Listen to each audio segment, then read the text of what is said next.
বিধায়কের গাড়িতে হামলা ও ভাঙচুরের ঘটনায় গ্রেফতার ৩। এডিসি ভোটের দিনের ঘটনায় পুলিশের সাফল্য, তদন্তে উঠে এলো মথা সমর্থকদের নাম।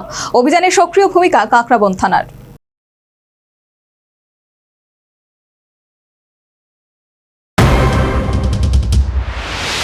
এডিসি নির্বাচনের দিন বিধায়কের গাড়িতে হামলার অভিযোগে ৩ জনকে গ্রেফতার করেছে পুলিশ।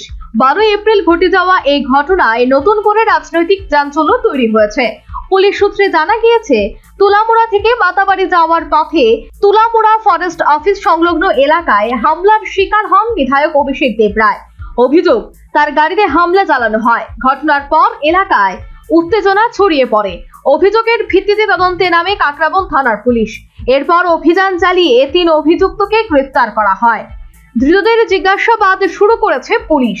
মহকুমা পুলিশ আধিকারিক দেবাঞ্জলি রায় জানান, প্রাথমিক তদন্তে জানা গেছে ধৃত ৩ জনই তীব্রমথা দলের সমর্থক। তবে তদন্তের স্বার্থে আরো বিস্তারিত তথ্য এখনই প্রকাশ করা হয়। পুলিশ খতিয়ে দেখছে হামলা পূর্ব পরিকল্পিত ছিল কিনা এবং এর পেছনে আরো কেউ জড়িত রয়েছে কিনা।